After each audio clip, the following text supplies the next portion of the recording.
എല്ലാവർക്കും നമസ്കാരം.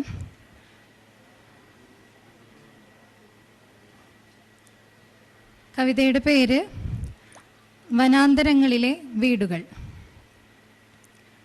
നെന്മാറയിലെ മഞ്ഞ വയലുകൾക്കറ്റത്ത് നീലമലകൾ, ഉണക്ക ഇലകൾ ചിതറി വീണ മലമ്പാതയെ ചുറ്റി ഹരിത വിപിനങ്ങൾ, ഇടയ്ക്ക് കണ്ണിൽപ്പെടുന്ന ചുവന്ന വാഗപ്പൂങ്കുലകൾ, വിടവുകളിലൂടെ ദൂരെയൊരു ശാന്ത ജലാശയം, അവിടമാകെ ഭൂമിയുടെ മഞ്ചീര ശിഞ്ചിതങ്ങൾ, ഉയരങ്ങൾ, ചാരുവിധാനങ്ങൾ, കാട്ടുചോലകൾക്കും ഉരുളൻ കല്ലുകൾക്കും നടുവിൽ വെളുത്ത പിച്ചകങ്ങൾ പൂത്തുലയുന്നു.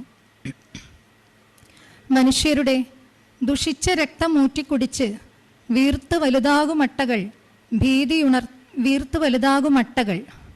ഭീതിയുണർത്തും ആനക്കൂട്ടങ്ങളുടെ കാൽപ്പാടുകൾ. ആത്മഹത്യാമുനം പാകുമൊരു ഭീമൻ പാറമലയുടെ തുഞ്ചത്ത് കോടമഞ്ഞിൽ തളിർത്ത് ഒറ്റയ്ക്കൊരു നെല്ലിമരം. നിശബ്ദ ഭാഷണങ്ങളിൽ മരങ്ങളും കിളികളും മധുപാത്രം നിറയ്ക്കുകയാണ്. ഒന്ന് കാതോർത്താൽ മതി, ഒന്ന് കണ്ണോടിച്ചാൽ മതി.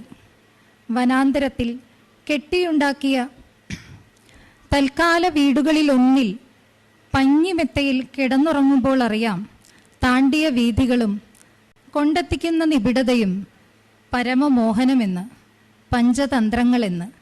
വനാന്തരത്തിൽ കെട്ടിയുണ്ടാക്കിയ തൽക്കാല വീടുകളിലൊന്നിൽ പഞ്ഞിമെത്തയിൽ കിടന്നുറങ്ങുമ്പോൾ അറിയാം താണ്ടിയ വീഥികളും കൊണ്ടെത്തിക്കുന്ന നിബിഡതയും പരമമോഹനമെന്ന്, പഞ്ചതന്ത്രങ്ങളെന്ന്. നന്ദി.